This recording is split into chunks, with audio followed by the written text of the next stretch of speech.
the Rich Roll Podcast. Hello, citizens of planet Earth. This is Rich Roll. Welcome to my podcast. I am the host of the Rich Roll Podcast. Is that the truth? That's true, actually. Excellent. You, in fact, are. You're in the right place. Today's episode is brought to you by the National Academy of Sports Medicine. NASM is looking for people who want an exciting career in the fitness industry where you wake up every day doing something you love. You get to wake up every day doing something you love, don't you, Julie? I absolutely do. And it's a gift. It's truly a gift. Everybody should have that privilege. I think everyone should. Right. So imagine it. You wake up every day excited to get to work. Not to a job, but to a rewarding career. Getting paid to stay in shape while helping others reach their fitness goals. You set your own hours. You work in health clubs, sports clinics, and corporate wellness, and you're going to love who you work with. So why not do what you truly enjoy and get paid for it? There's no better time than now to get started on your certification with the National Academy of Sports Medicine. Plus, NASM guarantees you'll land a job as a personal trainer within 60 days of earning your CPT certification or your money back guaranteed. So go to myusatrainer.com for a free 14-day free trial of their fast and fun online program. That's myusatrainer.com. Restrictions apply. Visit myusatrainer.com for details. Julie, have you ever tried to create or build your own website? That would be an impossibility. You can't do it on your own, No right? way. It's impossible. It's super tough, right? Even if you knew how to code, which you don't. Which I don't. And I don't. I mean, I know enough about Photoshop to just get in trouble and create something terrible, and that's about it. It's hard, even for people that know how to do it, to create something that actually looks good, but also functions well. At a very bare minimum, it's a huge time-consuming affair. So in this day and age, whatever you do, whether you're a business person, you own a restaurant, you are trying to start a dog walking business, maybe you Definitely want dog to walkers. Create a community garden, whatever it is, you probably need a website. Well, lucky for all of us, Squarespace makes it easy to build beautiful websites without breaking a sweat. Squarespace provides simple, powerful, and beautiful websites that look professionally designed, regardless of skill level, no coding required. Not only does Squarespace provide you with intuitive and easy-to-use tools to create your website with, Squarespace also has state-of-the-art technology powering your site to ensure security and stability. And you know you can trust in Squarespace for your website needs when millions of people and some of the most respected brands in the entire world on all of planet Earth trust in them too. So it's really kind of a no-brainer thing, right? You just can't beat the ease and the simplicity of Squarespace. They give you 24/7 online support, a beautiful website. So why wouldn't you do this, right? Start a trial with no credit card required and start building your website today. And when you decide to sign up for Squarespace, make sure to use the offer code ROLL. How do you spell roll? ROLL. You got that right. To get 10% off your first purchase and show your support for our little pirate ship here that is called The Rich Roll Podcast. That's right. We thank Squarespace for their support of the Rich Roll Podcast. Yes, thank you so much. Squarespace, build it beautiful. Let's all build it beautiful. Every time. Every time, all the time. Please do. Hi, Julie. Hi, Rich Roll. How are you? I'm pretty good, actually. Excellent. It's been a little spell since It's been our long. last... Have you missed me? I have missed you. It's been a long time. Are we going to get intimate now? Since I've seen you. What do you mean? It's been a long time since I was on the podcast. When was the last time? A long time ago. It was... oh, come on. It was, weeks. let's see. Oh, no, way more than a couple weeks. 3 weeks, maybe? No, it was before my father passed away. It was just before that. Yeah, so it's been, 6 weeks now. No, it was... It's not 2 weeks. It was like mid-December, I think, because before the best of episodes. It was actually, yeah, exactly. Anyway, well, since then, quite a bit has happened. Yeah. Your father indeed did pass away. He did. I think was the let's talk about the D word the last time you were on? Yeah. Okay, so that was right before he passed. And right. He did indeed pass, and Yes. it was actually kind of a beautiful It was magnificent. process, right? Yeah, it was one of the most profound experiences of my life, and we were extremely blessed as a family to have been able to experience that kind of a death. It was absolutely magnificent and blessed, and it's still blowing my mind daily. What aspect of it is so profound for you? It was the first of all, the opportunity that we had to actually sit with him and express, both sadness and extreme loss and grief, and also joy and celebration for the amazing life that he had and for the role that he played in our lives, for the courage that my mother showed throughout the entire time, and for her willingness to let him go and to actually want that for him, and the ability of my brothers and sisters to show up in with so much heart and so much beauty, and we really did a great job. We did an amazing job, and to honor him also as to honor his life in a sacred way through ritual and through this blessing of actually, honoring the body and wrapping the body and offering roses and washing it with rose water. And it was truly magnificent. And we were there for his last breath. And I can say it was a divine passing. Mm-hmm. It was an experience unlike any other that I've ever been part of. And it's a weird thing because, everybody dies. But it's very uncommon to be around death or to be in the presence of somebody either in the midst of their passing or in the aftermath of their passing. To literally stand with a dead body is a very impactful thing. And I think what was most notable and kind of emotionally impactful for me was the fact that your father was surrounded by family for 2 weeks, 10 days. It was actually less. It was about a week. Yeah. So every day though, everybody kind of congregated. Not everybody was there all the time, but for the most part, every evening there was, we were all there and we were able to kind of be a family around him, and he would go in and out of kind of conscious awareness, but he knew that we were all there.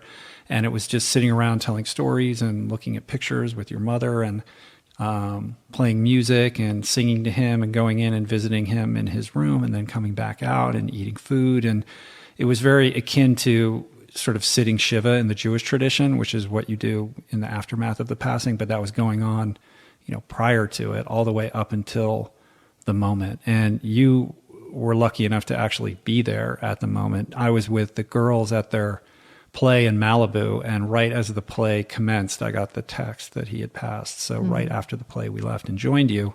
But at that moment, everybody was there with him. And you can't, it's the culmination of a life. How else would you want to go out? He went out peacefully, surrounded by people he cared about who were honoring him in the best possible way. It was truly magnificent. It was, and it was something that, it's again, I would like to share this with people, and, I may write about it, or I may create something, because, nobody gave me permission to do what I did. Nobody gave, I didn't learn this step by step from someone else. It's I asked my mother for her permission. My dad had given me his permission in the recent weeks.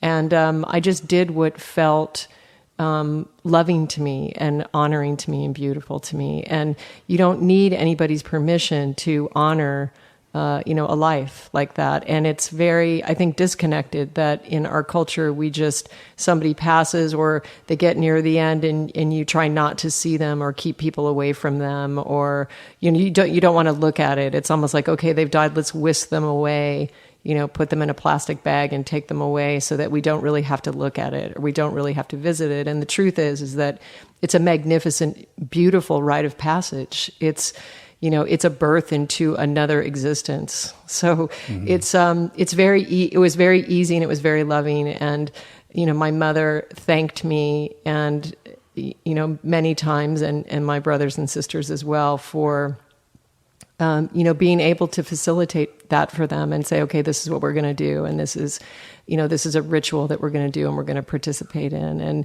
And he was truly divine. Truly magnificent. And even, the hospice nurses who, by the way, I need to, for my mother and for all of us, just acknowledge the beautiful role that hospice plays. It was one of the cutest things is one of the nurses, Lucille, I think her name was, what they do is they rotate the nurses, and I think they do it so you don't develop an attachment to one of them and maybe them with the family. It's probably, could be very hard.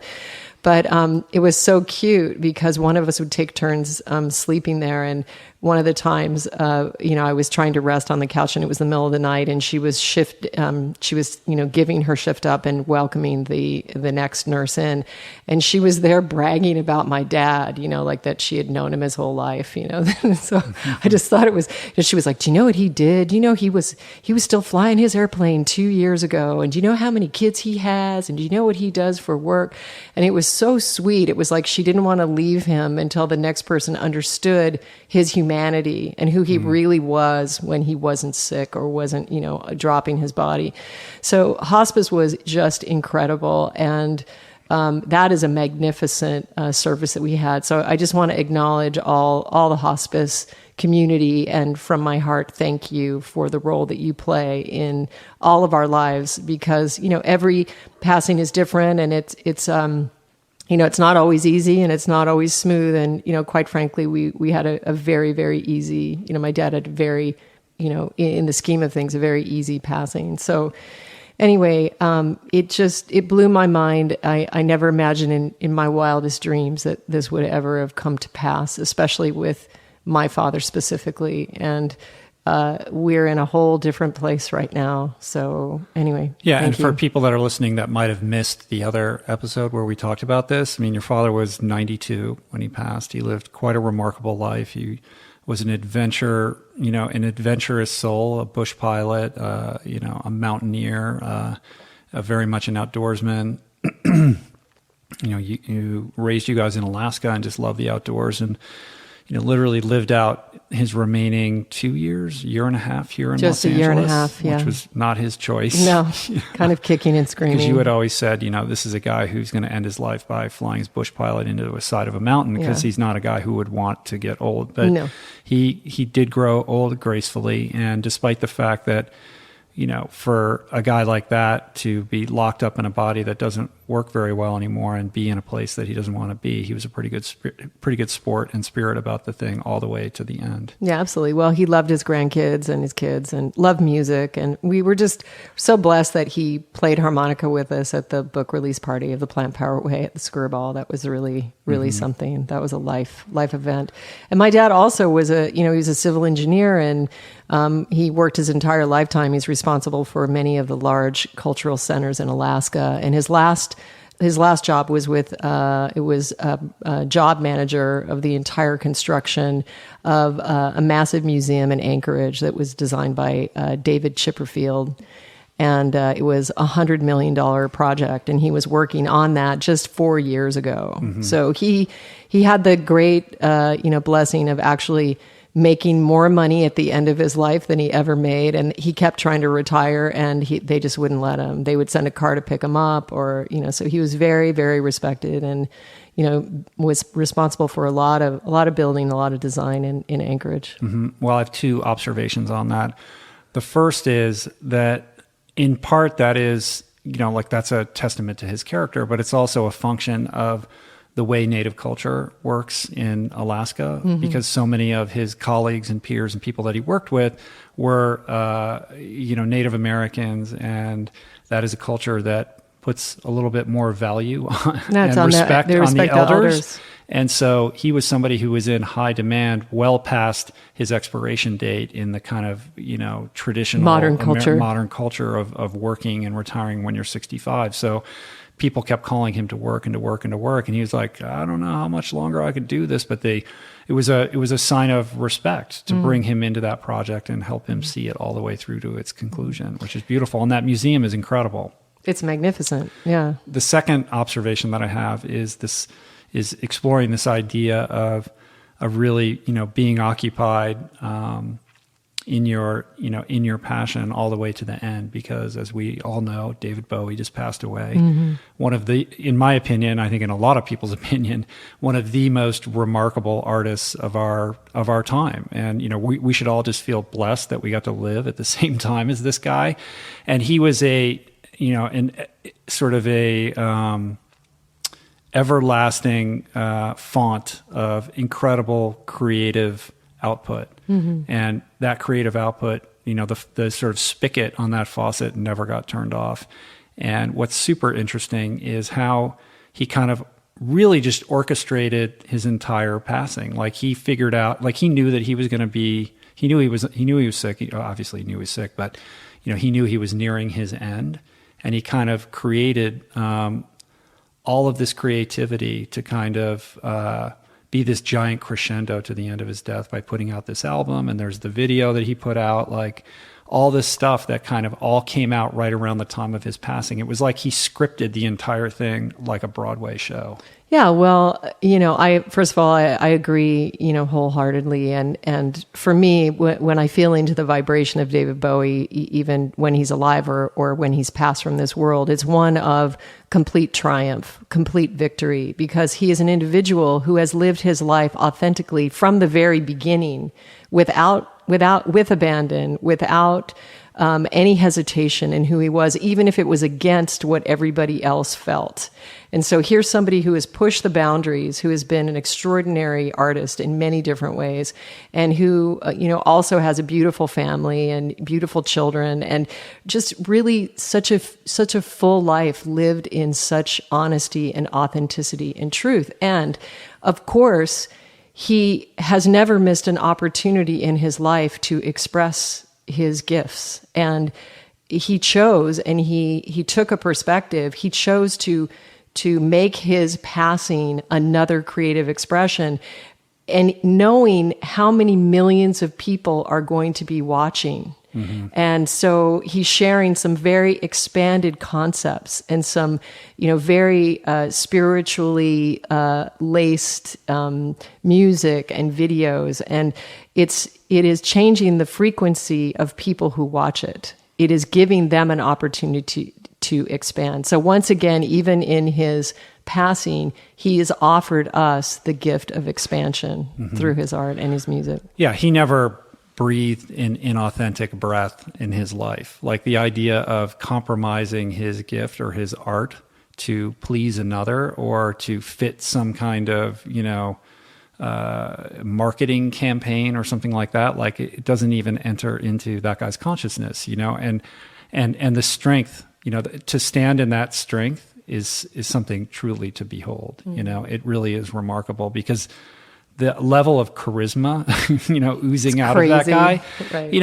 You look at, he's gone through all these different obvious incarnations and, these sort of alter ego personas that he adopted over the years that are, hardly mainstream, and the fact that the opposite. He was able to kind of bend the mainstream to his will is truly something that you don't see very often. Right. And it shows a very evolved being, because he was exploring and expanding and testing things. He was never safe. He was never in the box. He was always just blowing your mind, going to another place, and even his current music, again, he's pushed the envelope, it's very complex, and it's just, he's a true artist, but a true expanded soul. And, so it's like when I feel David Bowie, there's nothing about me that can feel sad or disappointed, or, he's just a triumph. And of course, I feel compassion for his immediate loved ones who knew him, his wife, his children. Yes, of course, that, it is so sad to see somebody go that we love. And I'm sure that it's immense for them, because I'm sure the relationship was extraordinary, as is everything else about this man and this being. But if you really view the life, isn't that the kind of life we're all trying to lead? Isn't that the kind of life that you and I are talking to, that we're aspiring to, that we're talking about, connecting with your authentic self and being yourself and being true? It's just a triumph. What a beautiful, beautiful being. And I am sure he is flying so freely and so far and wide that, we can't even imagine where he is. But what a beautiful, beautiful, well done life. Yeah, exactly. The level of his aptitude for understanding where he stood and his unwavering, sort of his commitment, like he was so committed to who he was that the question of him moving one way to the left or the right would never even come up. Mm-hmm. And how many people are there that are like that? Yeah. I mean, can you imagine like a record executive saying to him, like, yeah, we like it, but we think it should be a little bit more like this. Could you put on this teal sweater? Like Right. for most, even very, very successful people, they feel that pull, of trying to, of the little compromises that must be made for the purpose of commerce. But I can't even imagine that even being on the table for somebody like Right, that. well, And I mean- I think that you're right, when we're talking about aspiring to a more authentic existence, he's iconic in that regard. Absolutely he is. And when you're breaking paradigms, when you're writing a new way, when you're creating a new way, it's like you don't fit into anything. And there's an extreme amount of judgment. I mean, trust me, there are tons of people that question him or think he's a freak or, whatever. I mean, so it goes with the territory, but you were never going to tell him to fit into somebody's idea of what success is. Mm-hmm. And because he was so committed and persistent and just continued to express himself at such a high level, like no matter what, it's like pretty soon, you see the truth, you see the power in it, you see it for what it is, and you understand that it's beyond anybody's idea of what success is, like in quotes. Like no record executive or film producer would have said, okay, this is how you're going to do it, and that's a great idea. They would have been like, telling David Bowie what to do. No. So, I was with him. I was near him once in my life. It was after, really? I was picking up some photos in a photo lab in like 1989, maybe 1990. And I'm just standing in the lab, small space, like probably 6 feet by 12 feet. And he came in to pick up his photos. We were both looking at our photos through the loops, like at the counter. Oh, but not like a photo mat. No, just like a nice lab, Right. like a film lab. Uh-huh. And of course I was like, oh my God, like there's David Bowie right there. But I didn't say, I said hello to him. That's all. Like when we walked out, it was kind of like the door, like, oh, hello.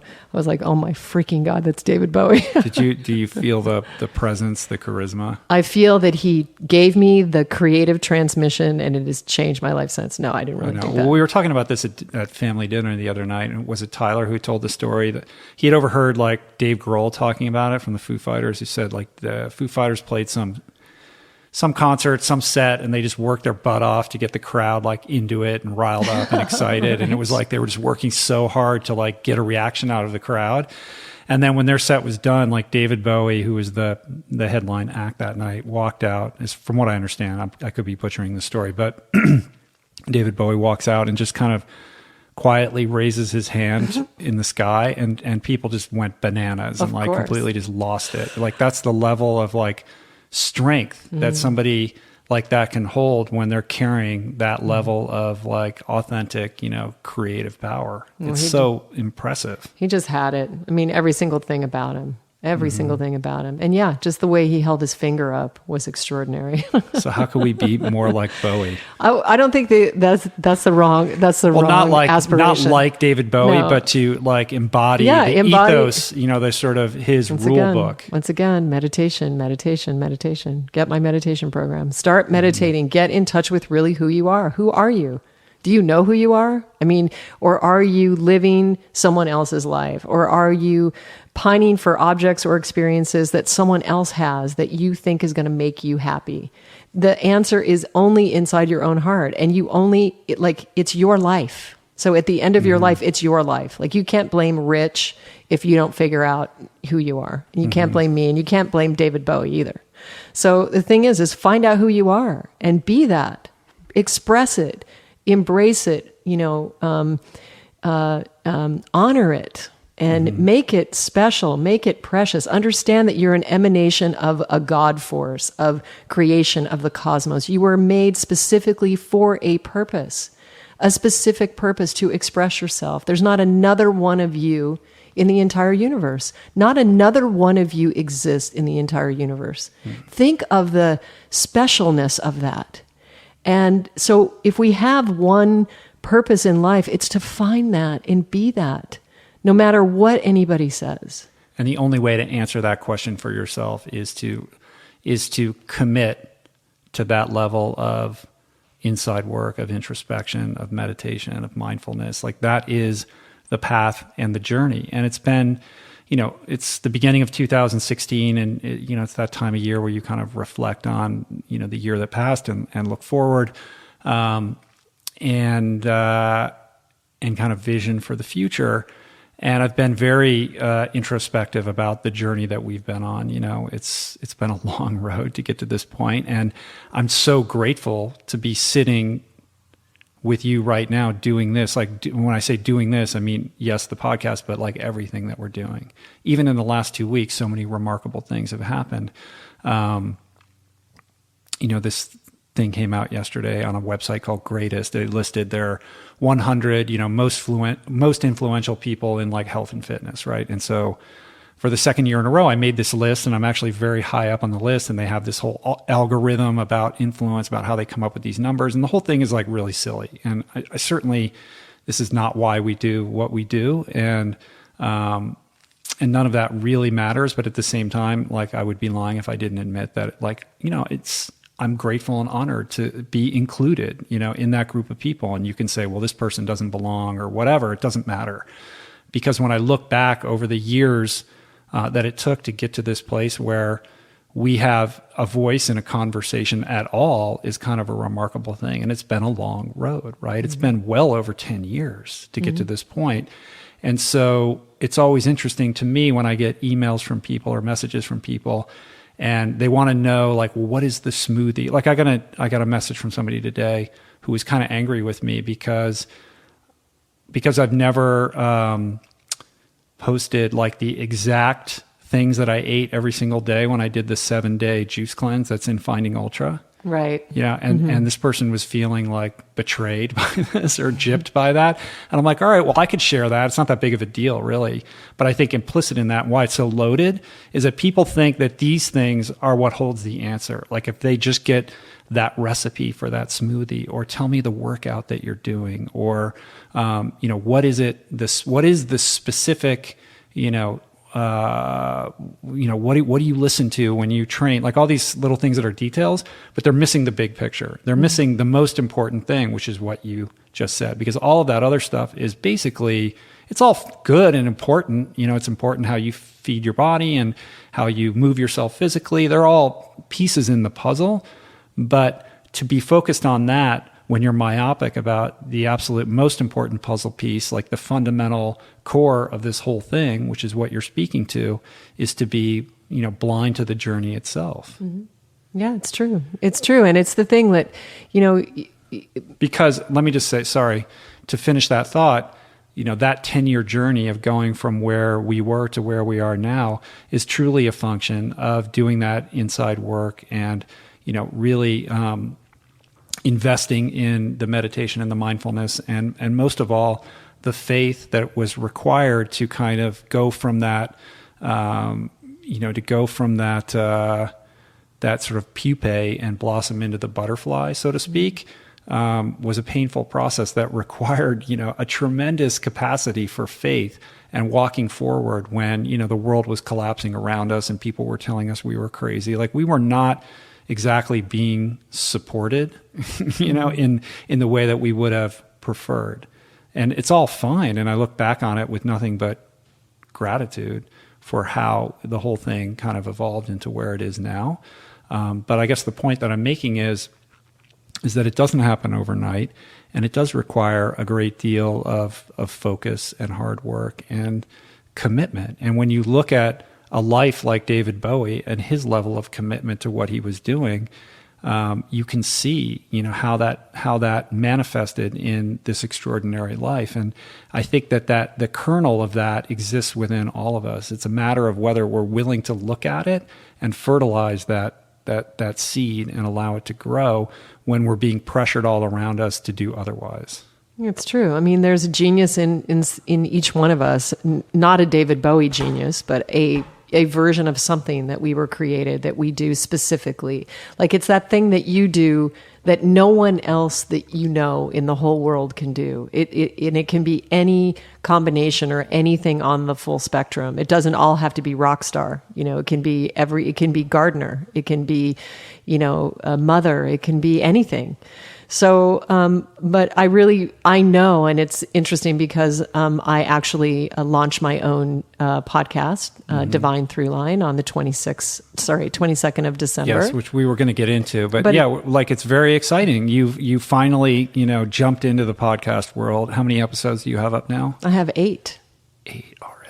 I'm doing 2 a week. Yeah, you do. So you do a podcast episode, and then the following day you put up kind of the spiritual practice that goes with that. Yeah, actually on the same day. I put both up on the same day. So one is the episode, and then one is a healing technique. So it's actually a practice, because I find that there can be a lot of discussion about the issues and talking, but until we really get into the practice and the techniques to actually activate these new spiritual awarenesses in our being, it can be just a lot of talking, which actually never, you can talk about a peach, but until you eat it, you don't really know what it is. Mm-hmm. So the techniques are designed to actually lead you into the juiciness of your soul, to actually find out who you are. The analogy would be, talking about spiritual principles all day long doesn't actually mean that you're actually doing anything. Exactly. It's sort of like talking about the workout that you're going to do, but not actually doing the workout, and then going to bed that night thinking that you trained. Exactly.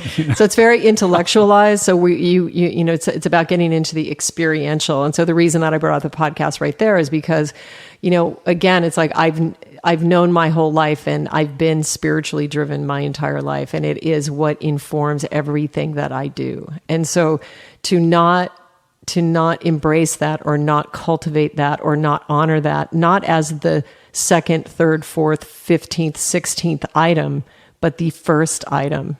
That is the shift for me. And, again, I say it all the time. I'm not religious. I'm not talking about religion. I'm talking about spirituality. And it is, you could call it the force. You could call it creation. You could call it creativity. You could call it love. I like to call it God sometimes, because that's how big it is for me. But I want to speak to these perspectives on what it really means to live a life divine, what it really means to live a spiritual life, and how do you cultivate this reverence and this. Think of the reverence and the beauty of David Bowie actually creating these musical and visual gifts and a message around his exit. Like that is just so geniusly amazing. And not everybody gets that opportunity, because some people leave quicker and they can't, and they're not David Bowie also. But the fact that he chose that and could create that, that is honoring a transition. Mm-hmm. And that act in and of itself catapulted him into an expansion even greater. So even in his death, he was expanding. Right. And a normal human being would have just said, I'm gonna just be with my family, and I'm gonna go out quietly. And he went out with like the biggest bang ever. I haven't seen a reaction to someone passing on this level I can't remember. Like at my entire Instagram feed, hundreds and hundreds and hundreds of people just posting pictures of David Bowie. Yeah, and seeing the video and seeing all the spiritual energy that's just emanating through it, I was just smiling my head off, just completely delighted at what he has created. And it's creating to his last breath. Yeah, he's still like it's like he's everywhere and eternally always. Like he's everywhere. He's not to be missed. Like I'm not missing him at all. I'm experiencing him right now. And again, I understand. As human beings, we have very, very real connections to the people we love, and I'm not making light of that to his immediate family. And I've, feel very deeply in my heart for their loss. But I'm looking as a cultural icon, and as all of us, and as somebody who was an inspiration, and who is somebody that we all, grew up with and experienced things with. What a triumph of a life. Just incredible. Just incredible. So again, it's like we're back at this spirituality thing, because we have this death thing that's going to happen to all of us. Right. So we can either buy, and it's all okay. Like, 2016 might be about you buying, 8 more shiny red bikes. And if it is, enjoy it. And I really mean that.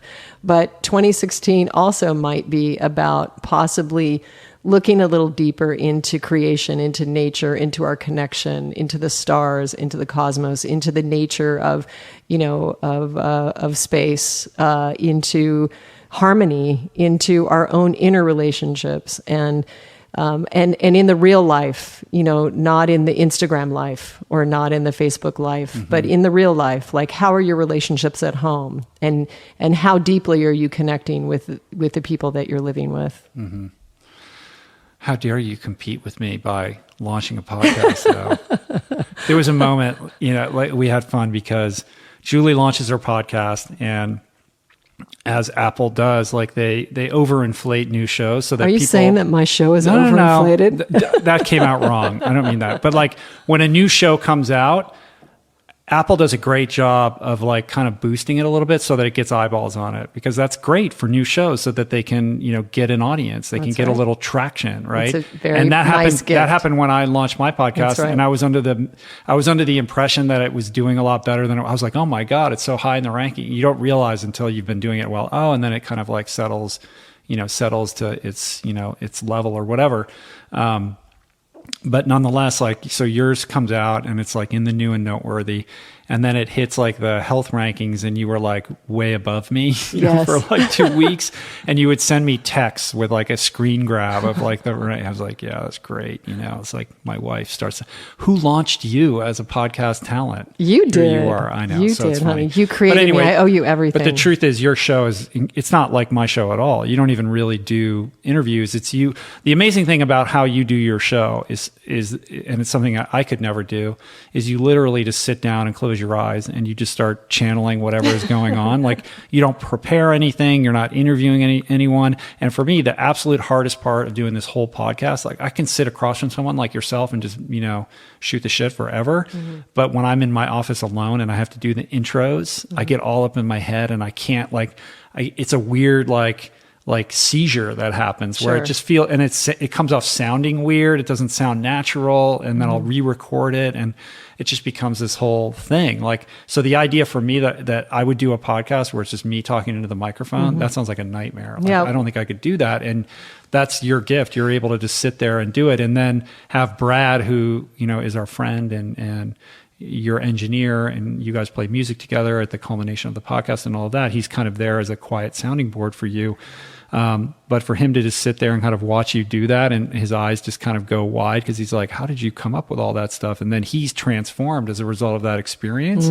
He's like, oh my God, I can't believe like what you said. I feel so different now, which is really cool. So I'm excited for you, and I'm excited to see, where you take the whole thing. Well, so thanks. it is, did we even say the name? It's Divine Throughline. Divine Throughline, yeah. And I mean, that's, again, like the healing technique I channel and I'm actually designed it that way, that I'm channeling it in the moment. I'm trying to be open to not just using like a standard technique of something else that I know, because I'm pushing my own boundaries and allowing me to channel what's appropriate in that moment. So that's kind of interesting. So I do that episode totally by myself, and then Brad is doing the other episode with me, recording that. And it's interesting because we're doing music, so there's music performance. So I do have different musicians in my life that are guesting on it, and then that also steps into some conversation. So we'll see how it all kind of goes, but definitely music is a big, big part of it, and that makes me really happy. Right. Well, the other thing you're doing where you're copying me is now you're putting videos up.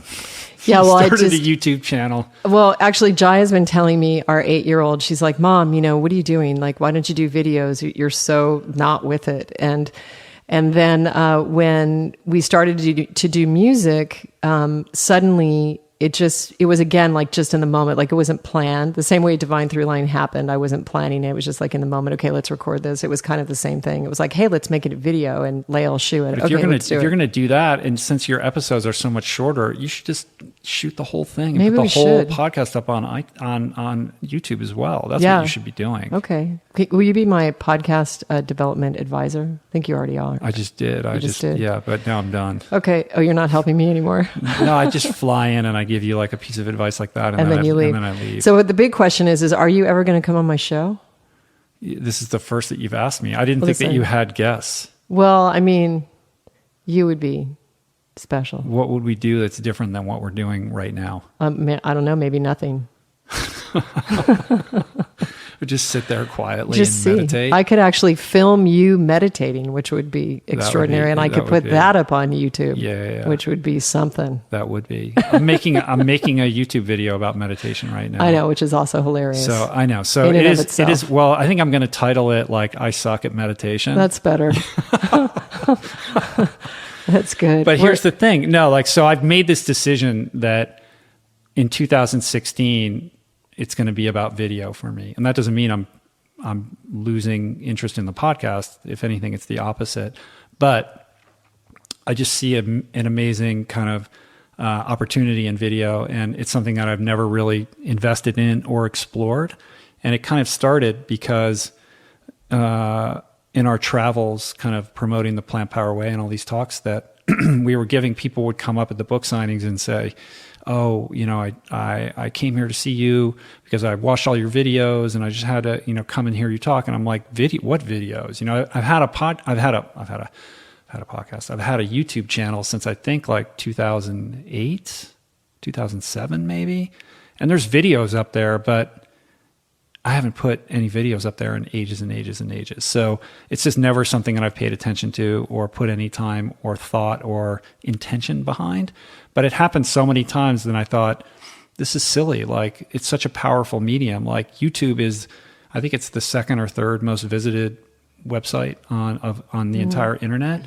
And it's just an avenue that I haven't really explored. And as fantastic as podcasting is, I mean, it's truly the ultimate best medium to have long-form, nuanced conversations, but it's still kind of one-dimensional when it comes to how you can like truly impact someone. And the moving image is obviously the most powerful thing. So why are we not doing that? Why are we not doing more of that? So I think a part of it for me was fear. Like, I don't really know how to edit and what am I going to say? And there's all these sort of arguments that I would, use in my mind that would prevent me from just getting into it and being willing to, make videos that aren't good as a process of learning and getting to a point where, potentially it could be, just another avenue of connecting with people and being of service. Cause,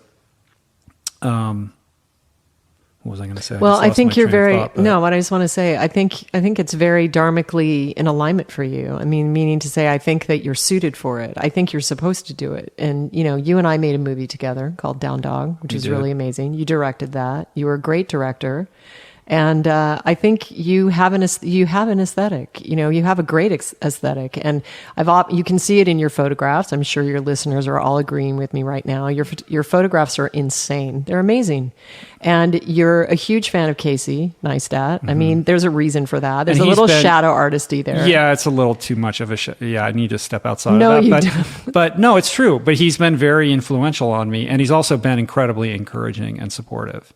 Yeah, and it's nice. You guys have a nice relationship. That's a good thing. That's a good thing. But I think it's absolutely in alignment with what you have to express inside of you. Mm-hmm. And I think it's the next evolution. And I think it's beautiful. I think it's amazing. And I would like to even see more artistic from you, like more. I hope you do make a film someday. I hope you do.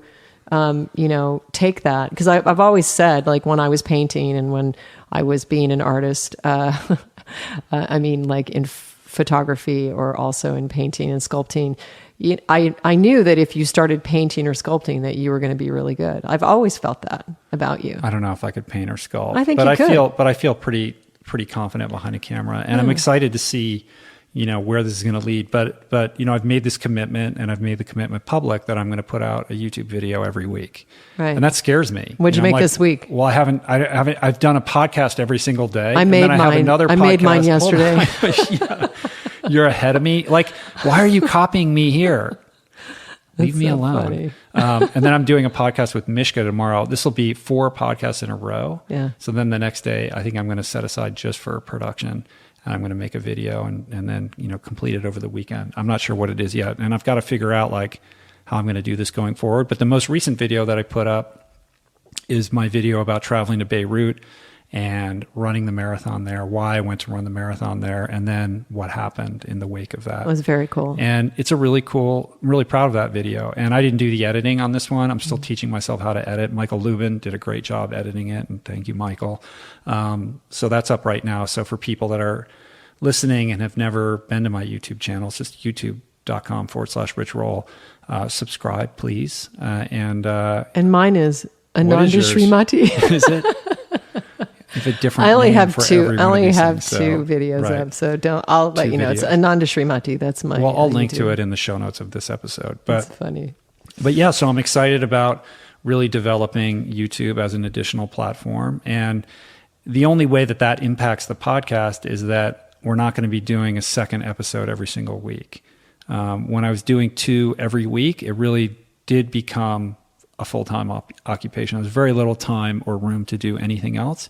So now we're going to go to the second weekly episode will be bi-weekly. So it'll be 1 episode in a week, and then the following week there'll be 2, and then back to 1. So I'm going to try that for a while, and that just frees up more time to do some of this video work. And the other thing on the kind of video tip that I've been doing is putting up Snapchat stories every day. I really do think Snapchat is the future, even though people might laugh and think it's just for kids. It's actually a really cool, powerful medium. And I've been having fun doing morning routines every day. So I drink the tea, and then I do the meditation, and then I do the journaling, and I kind of share that in kind of a humorous way on Snapchat in the morning, and people have been really enjoying that. So, and you're laughing before, and it gets back to this whole thing that we were talking about, which is meditation, right? So the comical part of it is that I historically have had fits and starts with meditation. Like I get into it and I'm really good about it for a while, and then something happens and I'm out of it, and then I'm back into it. And that's another thing about 2016 for me, is that is going to be of the utmost priority. And I think when I hold myself out on Snapchat to share that every morning, it holds me accountable to doing it, because then people are like, hey, how come you didn't share your thing, right? So it helps me to do it when I have that impulse of like, oh, I'm late and I can't do it and I have to leave and get out the door. So you could follow me on Snapchat as well, which is I am Rich Roll. It's the only account that I have that isn't my name, because Rich Roll was taken. So it's I am Rich Roll. Okay. Are you going to get on Snapchat now too? Let me know how that goes. I don't know if I am. I think not. I need, who knows? I don't know. Again, like my question about that, about sharing that every day would be, is that interfering with your ability to go deep and to just really be in your sacred space? It's tricky, and that's a fair point, because how do you do it and still honor the sort of sacred sanctity of that? And that's something that I think you're correct about. And I'm wondering whether there's a way to kind of do it in a very quick way so it's not interfering, or to do it when you're done and say, I did it, to check in with it or something like that. So I don't have the answer to that yet, but I will say that knowing that I kind of said, okay, I'm going to share this, gets me to do it when I have an impulse to not do it. My question is when you're doing it, are you thinking about doing it, or are you thinking about having done it, or are you really just in your soul? Well, first of all, you're presuming that I have the ability to reach a state of no mind, and I would hardly say that that's the case. So usually my mind is spinning a million miles an hour about all kinds of stuff.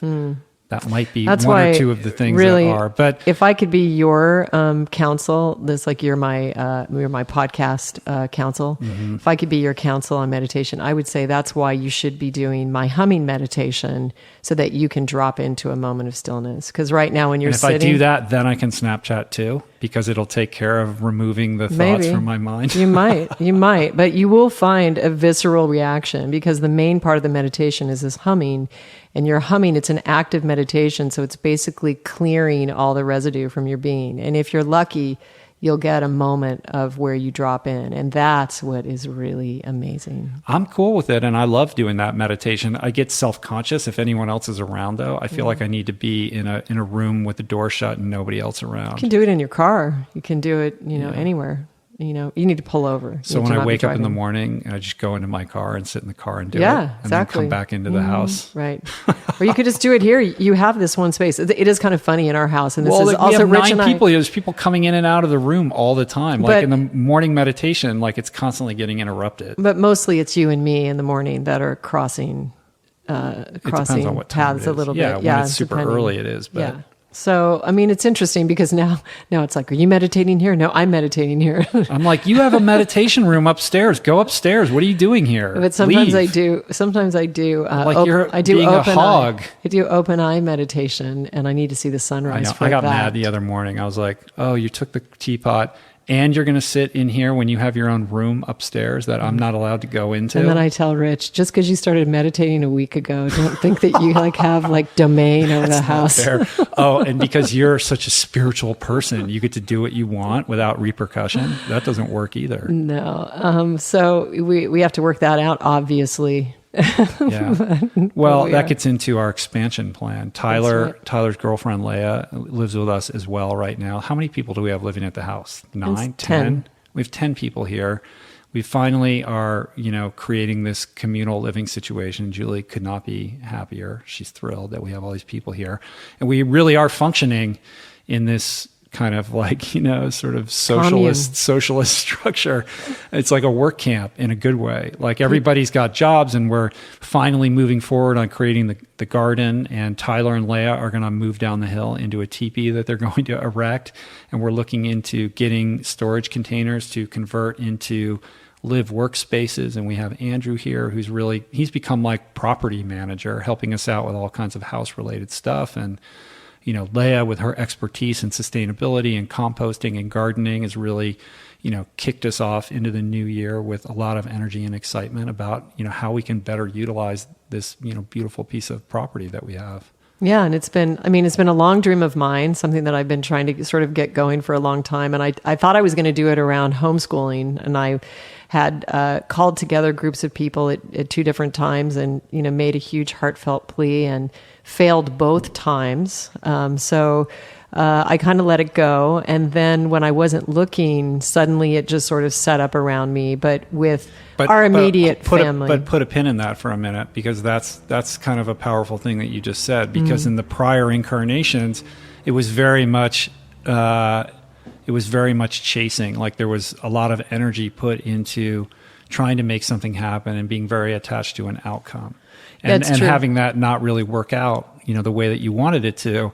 And then a releasing of that and kind of letting go, and then the allowing and just kind of standing here, and then it comes to you. Yeah, it's true. And I mean, informed by, I've always had a feeling that was what this land was for. And that informed, many of my decisions on, fighting for the house and not wanting to leave. And I've had so many discussions and so many meditations and so many meetings about this. And so, but I did think at the time, I could see an avenue to it through homeschooling, and I couldn't get other families to join me in that. I think it was way too early. I was a little bit early. But what's interesting is that Leah was one of the teachers that I actually had asked to come and join me. And she even went to Damanhur and did like a spiritual study there, which is this Italian spiritual community that's absolutely fascinating and incredible. It's in Torino, Italy. And then she did this on the heels of having graduated from Soka University, a beautiful Buddhist university, and she was the head of the garden there. So Leah had us come down and play a gig there, like to bless their native garden. And then the years kept going, right? And little did I know, how would I know that when Tyler grew up that they would fall in love and enter into a relationship together. Right. And that she would be living here when it dates back prior to that, because she was Mathis and Jaya's babysitter when they were like babies. Yeah, for years. So, and I know her mother very well through meditation circles and such. So it's kind of, her sister Leah is now Isa. Isa. I always do that. I know. Well, they're very much alike. They're like these blonde fairy twins. Is tutoring Mathis, which is great too. Yeah, she's beautiful as well. So when is she moving in? That's why that's all I can hope. That's all I can hope. We're going to need more container spaces. Exactly. We're joking, Brad saying that he wants to he's like, I'll just buy a tiny home and you could just pull the truck up and Brad's here in his tiny home. It's being loaded off. But it's really cool. So we actually really, really had our first community meeting last Sunday where jobs were determined, roles were accepted, and embraced. And I'm really, really excited to see what we're going to create together as a community. And the good thing is that the energetics, the relationships between all of us are just, they're stellar. Like, they are amazing. Like, everybody really, really cares for every other member of the community. And how cool was it that Jaya and Mathis were in that planning meeting, and that they're taking responsibility at their level. Mm-hmm. And, I've already seen a shift in that. I mean, it's really, really, really good. Really, mm-hmm. really cool. So.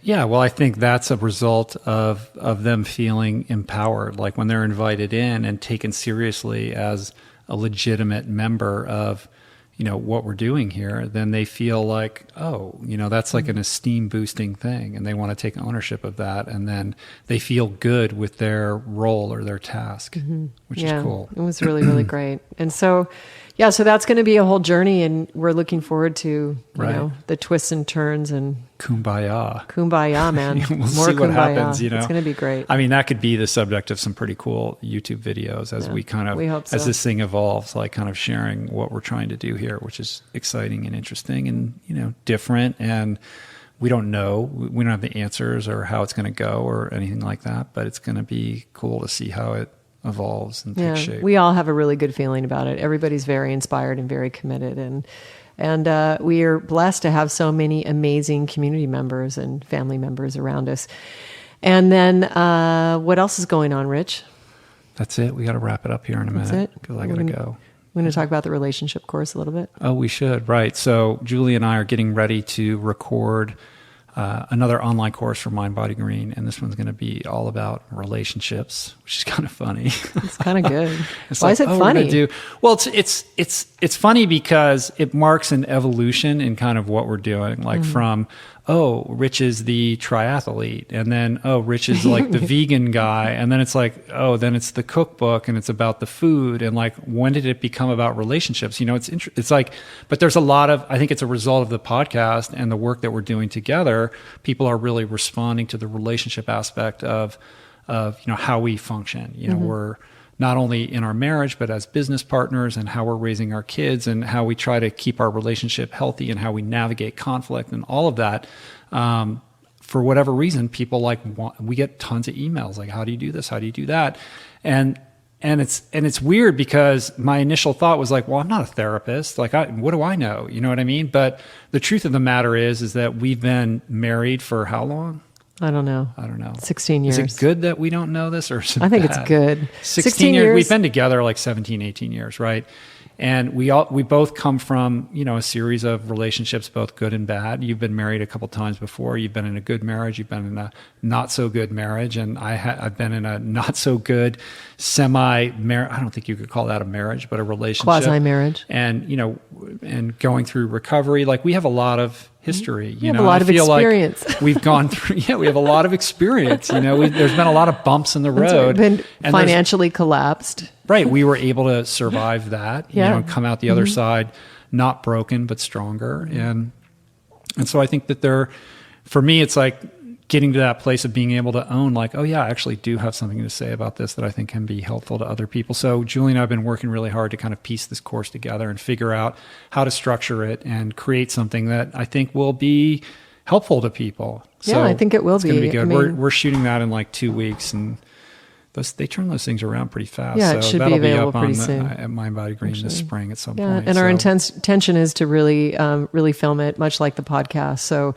we want it to be really authentic and just really sort of in-depth conversation. So we've identified the map and the broad strokes, and then we're going to go deep into these subjects and try to see if we can share some of our experience that may prove helpful or supportive to anyone in relationship or family. Right. So it's a busy time, right? I'm doing this podcast. You got your podcast. You have your YouTube channel, which is exploding. Yeah, I don't know about that. We're doing video. You are working on the Nut Cheese book. You are also working on your memoir, and you are also working on a book on Ayurvedic nutrition. That's right. Which is, you're in the early phases of that. So you're literally writing... Also a cake book. And a cake book. You're writing 4 books, doing a podcast, making music, raising children, creating this community, doing online courses. Mm-hmm. This is the Julie that that I fell in love with, because this is the Julie that knows how to do many, many, many things at once and do it gracefully and well, which is something I could never figure out. How does that work? Because I'm very much somebody who just goes all in on one thing and just wants to hide from humanity and just see it through to its conclusion. And then when it's done, I move on to the next thing. Like that's how I've always functioned. Being with you has helped me learn to try to do it, to entertain the possibility that I can do it a different way, which challenges me, but has been good. I mean, I'm still very much that guy who likes to, focus on one thing at a time, but I used to be a guy who just said, this is your career and this is your job and this is what you do. And now I do lots of things. Now you're a relationship expert. I'm a relationship expert. Yes. I'm a relationship expert. It's like those people that they give you their business card, or they tell you what they do, and they're like CEOs of 6 companies. I'm like, well, that means you actually don't really do anything. Like if you're spread too thin, but do you actually do any of these things well? Mm-hmm. Right? Hopefully that's a mindset you're going to let go of. But no, to be doing the podcast and working on another book and doing videos and all of that, it's pretty crazy and cool. And it's kind of awesome. crazy. So yeah, lots of fun, exciting stuff. And it really is truly to kind of bring it around, bring it full circle to the beginning. All of these things are flowers and fruit born from, seeds that were planted a long time ago and cared for, through hard times and good, so that we could get to this place where we're now enjoying them. And so when you look upon this, or you kind of have this perception of what we're doing based on something you read on the internet or something like that, it's very easy to go, oh, well, how did that happen? Like, what was the secret? And it's just not that simple. It's a very long, hard road of being very dedicated and committed through very difficult times of holding on to nothing but, the air, and your faith, to try to live more in accordance with your heart. And it is and has been and will continue to be the warrior's path, but to be able to stand, in this place where we are right now and feel convicted about the work that we're doing, to feel good about it, and to know that it is in full accord and alignment with what we're supposed to be doing is an incredible feeling, and it's a feeling I never thought that I would have. Yeah, it's extraordinary. And being in that fruits so many extraordinary experiences. I mean, so much beauty in our lives, so many profound experiences, and just beautiful experiences, and open flowing creativity, and it's beautiful. And now, there are different seasons in life for different types of experiences and things. And, now is a time for us to really express these gifts that we've been cultivating for many, many, many years. So it's in full alignment. I feel blessed. Thanks for talking to me today. Thanks for having me on, Ritual. Are we going to take us out with one of your songs today? Yeah, let's see. Let me think of which one. Why don't we... You don't have it chambered? Didn't have it chambered this time. All right. Well, while you think about that, I just want to mention to people that it would mean a lot to us if you took a moment to give us a review on iTunes, to subscribe to Julie's podcast, Divine Throughline, to follow me on Snapchat. I am Rich Roll. And of course, subscribe to my YouTube channel. There's too many things to subscribe to. It feels weird to ask people to do all these different things. Just let them know. You know what? If you like what we're doing, you know where to go. Check it out. That's it. Okay. What song? Let's go out with Be Loved. Be Loved? Be Loved. Let's do it. Okay. Thanks.